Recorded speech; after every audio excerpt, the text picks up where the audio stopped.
What would you do if your sister-in-law, carrying your husband's child, pushed you to your death, only for you to wake up and get a second chance to take everything back? This is Emily's story. A tale of betrayal, revenge, and justice that will keep you on the edge of your seat. The question is, how far would you go for revenge? My sister-in-law was pregnant before marriage and came to stay at my house to rest. But soon I discovered that the child she was carrying was actually my husband's. It turned out she was only Mrs. Carter's adopted daughter, so there was no blood relationship between her and my husband. She took advantage of her pregnancy to dominate my household, treating me like a servant and even acting intimately with my husband right in front of me. I couldn't take it anymore and confronted her, but she pushed me off the 27th floor. My mother couldn't bear the grief and passed away from a heart attack, and my father died in a car accident shortly after. My husband, Michael, inherited my father's company and spent my family's wealth while living happily with Sophia in my house. Meanwhile, Michael portrayed himself online as a grieving widower, gaining a massive following and earning significant amounts of money. When I opened my eyes again, I was back on the day Sophia first came to stay at our home. Mrs. Carter said warmly, "Sophia's pregnant, and I've brought her here to rest. Our house is big, and it's convenient for her to stay here. You mustn't upset her, Emily. Pregnant women's emotions are very delicate." Hearing those words, I realized that I had been reborn. In my previous life, I had welcomed her into my home with kindness, only for her to treat me like a servant. She used my skincare products, wore my clothes, and carried my handbags, even selling some of them secretly. Sophia wasn't Michael's biological sister, but his adoptive one, and the child she carried was his. When she arrived, she not only forced me to divorce Michael, but also tried to kill me to take everything I owned. I remember how she had pushed me off the 27th floor and claimed it was an accident. She even pretended to console my parents afterward, leading to their tragic ends. This time, as I watched them standing in front of me, I was filled with rage. I wanted to confront them right then and there, but knew I needed to remain calm. I would exact my revenge meticulously, ensuring they suffered for everything they did to me. "Sophia will sleep in the master bedroom, Emily, and you can pack up and move into the study." Mrs. Carter's commanding voice interrupted my thoughts. This time, I didn't meekly comply. I smiled sweetly and replied, "Mother, it seems unfair for Sophia to stay here. This is her first pregnancy, and we must be extra cautious. How about letting her stay in the family villa instead? It's much bigger, and the environment is better suited for her needs." Mrs. Carter's eyes lit up. "The villa? You mean the large one your parents bought for you before your marriage? Oh, that would be perfect." Sophia, however, wasn't pleased. She pouted and said, "Mother, the villa is too lonely. I'd rather stay here with my brother and sister-in-law, so we can look after each other." I smiled inwardly. She must have been worried about losing her convenient setup for getting close to Michael. But I reassured her, "Don't worry, Sophia. Whenever Michael has time, he'll visit you at the villa. I know how close you two have been since childhood. Having family around is essential when you're pregnant." She hesitated, glancing suspiciously at me, but eventually nodded. "Thank you, Emily," she said, reluctantly. "No need to thank me," I replied. "I'll have the villa cleaned and ready for you in 2 days. For now, feel free to sleep in the master bedroom." Sophia's face soured. "But where will my brother sleep?" "Oh, Michael can stay in the guest room temporarily. The study is too cramped for 2 people," I answered with a subtle smirk. "Or maybe he could sleep in the living room. After all, we wouldn't want to inconvenience you." Her lips twitched, but she said nothing more. This time, I would let her think she had the upper hand, but I had no intention of letting her continue her deceit. In my past life, Sophia had used my belongings as if they were hers. She even sold my designer handbags behind my back. But now, I planned to hand her everything willingly. "Sophia, if you need anything, just ask. You can use my skincare products, wear my clothes, and even borrow my handbags. Your happiness is what matters most, especially during your pregnancy," I said sweetly. Predictably, She whispered to Mrs. Carter later that I was weak and spineless. Emily Carter is nothing like what you described, Mother. She's easy to deal with. Don't waste too much effort on her. I heard everything. Of course, I was playing the part of the perfect victim. How else could I expose her for the manipulative, cruel person she was? The game had just begun. Even though I didn't often stay at the villa, I was well aware of the neighbors in the area. On the first day, I informed them that Sophia, my sister-in-law, was pregnant and would be staying there to rest. I deliberately created an image of myself as a caring and kind person, ensuring that they could serve as witnesses if needed in the future. The next step was installing hidden cameras to monitor every corner of the villa. In my previous life, I hadn't prepared for any of this, which allowed Sophia to frame me easily. This time, I would record everything to catch her in her lies. Lastly, I would convince Mrs. Carter and Sophia to hire a housekeeper themselves. Knowing Mrs. Carter's personality, it wouldn't take much effort. Sure enough, during a visit to the villa, she marveled at its grandeur. Emily, this villa is so beautiful. Why haven't I heard about it before? I smiled. I'm glad you like it, Mother. It's just so large. It would be tiring to clean by ourselves, but hiring a housekeeper might help. After all, Sophia needs extra care during her pregnancy. Mrs. Carter immediately jumped on the idea. You're right. Let's find someone to take care of everything here. Of course, Mother, I replied with a subtle smile. I'll find someone suitable. Just leave it to me. That evening, I discussed the idea with Michael. Predictably, he didn't argue and simply said, "Do as Mother says." His indifference no longer surprised me. I had only asked him to confirm that the decision to hire help was theirs, not mine. The next day, I arranged an interview for a housekeeper. Among the candidates was Mrs. Smith, an older woman with decades of experience. She was perfect for my plan. Mrs. Smith's salary is quite high, but she's worth every penny, I mentioned during the interview. Mrs. Carter waved me off. I'm not worried about you running out of money, Emily. If she can take care of me and Sophia, hire her. Of course, Mother, I said, with a forced smile. I'll finalize the arrangements. But Mrs. Carter couldn't resist taking a jab at me before we left. You've been married to Michael for 3 years and still don't have children. Why are you even working so hard to make money? You should take better care of Sophia. Her child might be the one to take care of you when you're old. I bit my lip, tears forming in my eyes as I turned to Michael. Do you hate me because I can't have children, Michael? Michael sighed and patted my head. Emily, I could never hate you.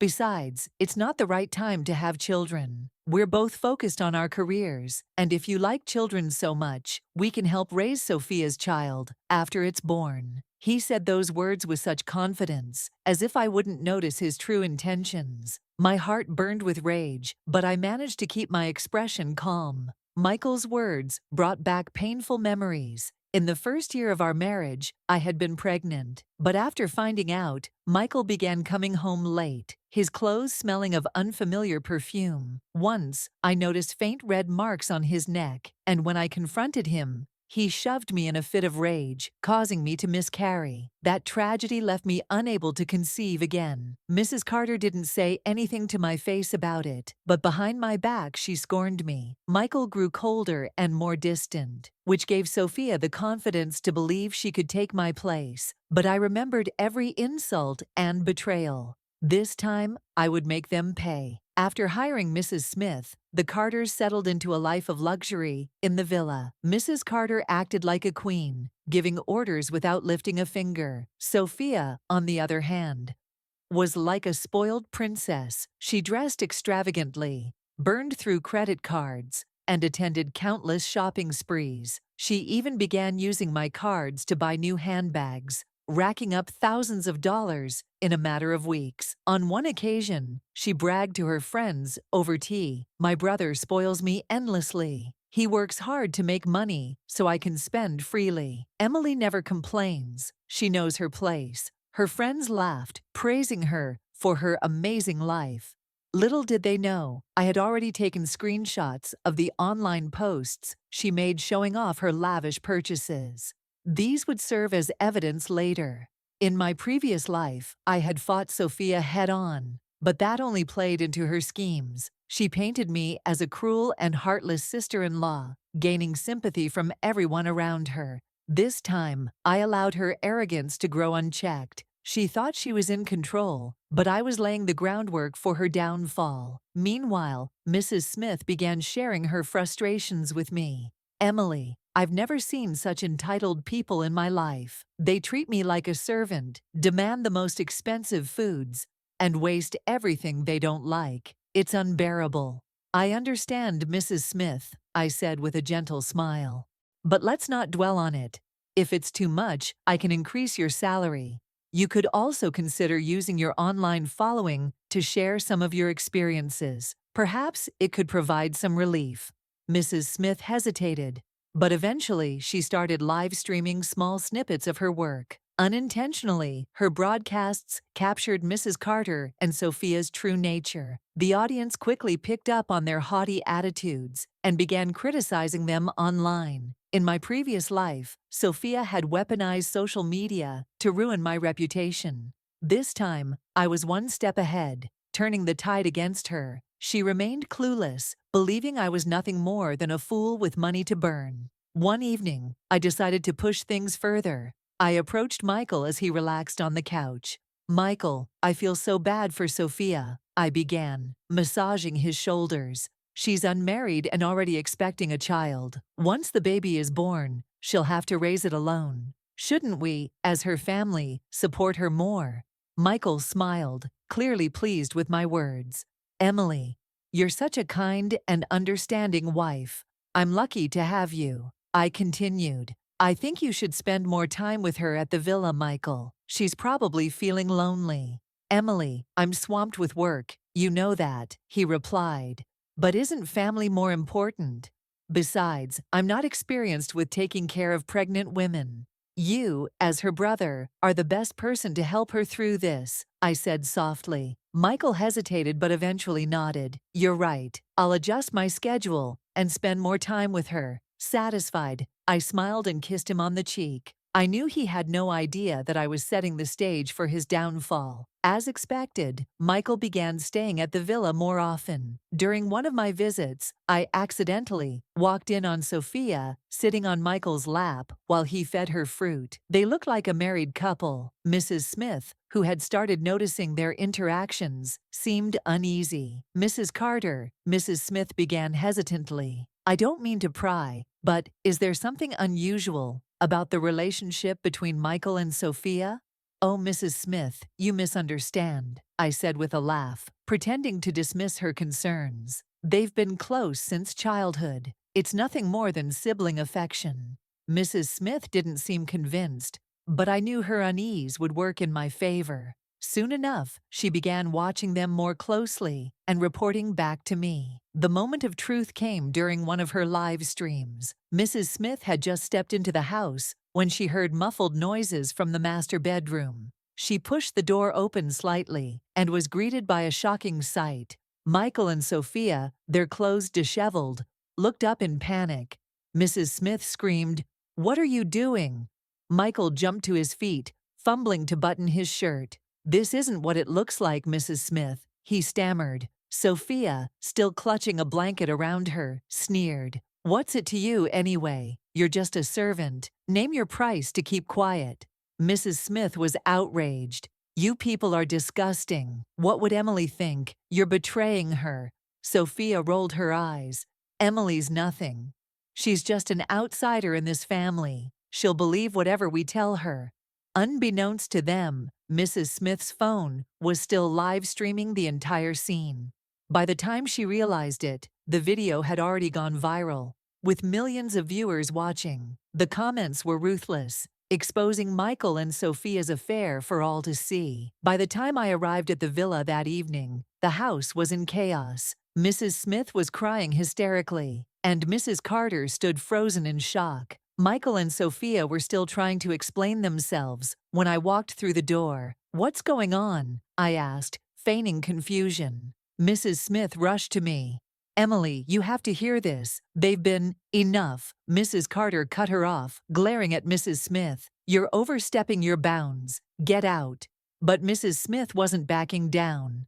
Overstepping? You think this is normal? They've betrayed Emily in the worst way. I turned to Michael, my eyes wide with fake disbelief. Michael, is this true? Tell me it's not true. Emily, don't listen to her, Michael said quickly, avoiding my gaze. She's making things up. Sophia, wrapped in a blanket, sneered. Do you really think I care what you believe? You're just a placeholder. The neighbors, drawn by the commotion, began gathering outside. Some of them whispered, while others openly took pictures and videos. Suddenly, there was a loud knock at the door, and to everyone's surprise, my parents walked in. My father didn't say a word. Instead, he strode up to Michael and punched him square in the face, sending him stumbling backward. You worthless scum! You think you can treat my daughter this way and get away with it? Mrs. Carter screamed and tried to shield her son. But my mother wasn't having any of it. She grabbed Mrs. Carter by the collar and shoved her to the ground. You vile woman! We gave you everything, our home, our trust, and this is how you repay us. Today, I'll teach you a lesson you'll never forget. The room erupted into chaos. Michael and Sophia cowered in a corner. Mrs. Carter wailed on the floor, and my parents delivered blow after verbal blow. The noise drew even more neighbors, who began recording the scene and uploading it to social media. I tried to calm everyone down, putting on my best act. Please, let's stop this. We can talk this through.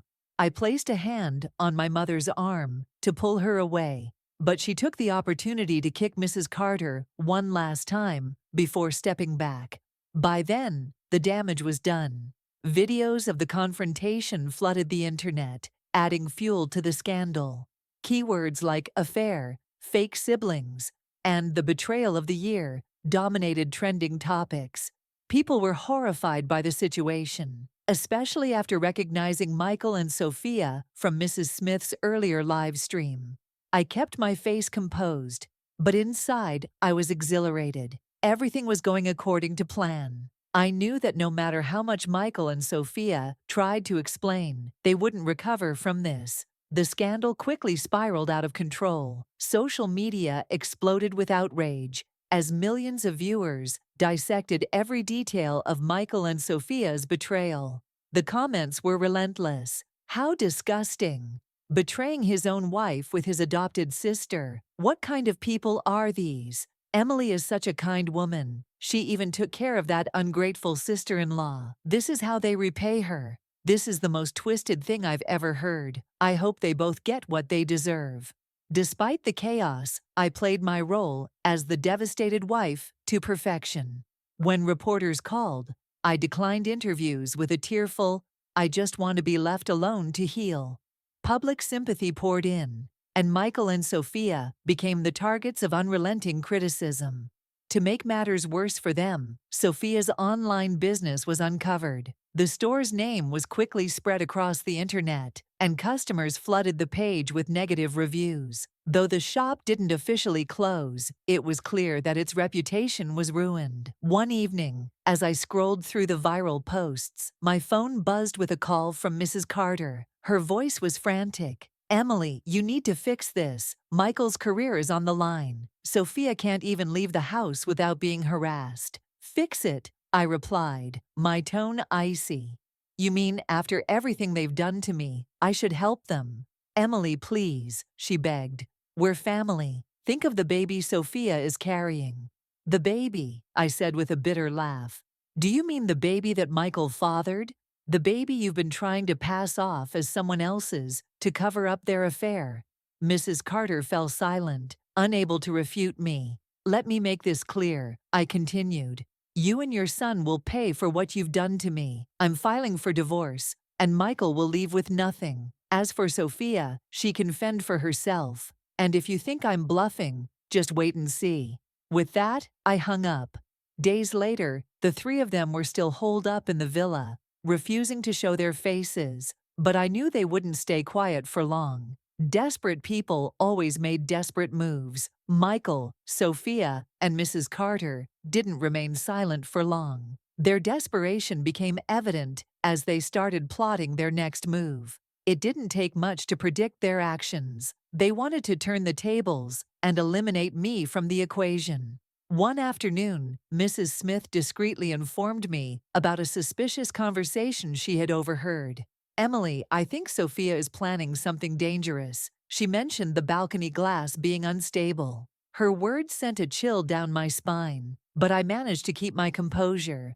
"Thank you for letting me know, Mrs. Smith. Don't worry, I'll handle it." In my previous life, Sophia had used that same method to kill me. She intentionally tampered with the balcony glass, hoping to make my death look like an accident. This time, however, I had already installed hidden cameras and reinforced the glass, ensuring that her plans would backfire. The confrontation came sooner than I expected. Sophia lured me out onto the balcony under the pretense of a heated argument. Her face twisted with fury as she yelled, "You've ruined everything for me. Do you think you'll get away with this?" I stood my ground, my heart pounding. "Sophia, you've brought this on yourself. You and Michael betrayed me, stole from me, and destroyed my family. You can't blame me for your downfall." Her eyes glinted with malice as she stepped closer. "You think you're so clever, don't you? Let's see how clever you are when you're falling 27 stories." Sophia lunged at me, but I was ready. I sidestepped her attack, and she lost her balance, teetering dangerously on the edge of the balcony. Michael, who had been hiding nearby, rushed forward to grab her. He managed to catch hold of her leg, but the scene was chaotic. Her screams echoed through the air as she dangled precariously. "Help me!" she shrieked, tears streaming down her face. Michael struggled to hold on, sweat pouring down his brow. I watched for a moment, pretending to panic. Then I stepped forward and grabbed Michael's arm, as if trying to help. But instead of pulling them up, I subtly shifted my grip, making it harder for him to maintain his hold. The strain was too much. Michael's grip slipped, and both he and Sophia plummeted. Their screams pierced the air before the sickening sound of impact silenced them forever. I collapsed to the floor, feigning shock and hysteria, as neighbors and bystanders rushed to the scene. When the police arrived, I played the part of the traumatized widow perfectly, showing them the security footage that depicted my desperate attempts to save them. The video, however, clearly showed Sophia's initial attack and Michael's attempt to help her. It was ruled a tragic accident, but the investigation uncovered something even more damning. The investigation into the accident revealed shocking evidence. Forensic experts discovered that the balcony glass had been deliberately weakened before the fall. Traces of tampering led them to uncover that Sophia had secretly hired a contractor to create a fault in the glass, intending to push me over the edge. Her plan was chillingly calculated, aiming to make my death appear as a tragic accident. When this news surfaced, the public was furious. The scandal reignited, and the once sympathetic view of Sophia as a misunderstood sister-in-law turned into widespread condemnation. Comments flooded social media. "So she was planning to murder Emily all along. She got exactly what she deserved. Emily is such a strong woman for surviving this nightmare. Justice was served." Meanwhile, Mrs. Carter completely unraveled. Consumed by grief and rage, she accused me of orchestrating the entire situation. "You killed them. You wanted this to happen," she screamed at me during one of her public outbursts. But she had no proof. The police and forensic evidence backed my story. It was clear that Sophia had set her own trap and fallen into it. As for Michael, his role in the affair and his attempts to cover up the truth painted him as complicit, though he was now beyond facing consequences. Mrs. Carter's mental state deteriorated rapidly. She became a shell of her former self, wandering aimlessly around the villa and clutching a doll she called her grandchild. One day, she jumped into a nearby river, trying to retrieve the doll after it was thrown in by some children mocking her. She never resurfaced. The tragic ending of the Carter family became the talk of the nation. News outlets covered the story extensively, painting me as a grieving widow who had endured unimaginable betrayal and heartbreak. The public sympathy swayed entirely in my favor. As the dust settled, I inherited everything: Michael's assets, the villa, and the remains of the company he had taken from my family. I sold the properties that held painful memories, including the villa, and donated part of the proceeds to charity, further solidifying my image as a kind-hearted survivor. Standing at the threshold of a new chapter, I finally allowed myself to breathe.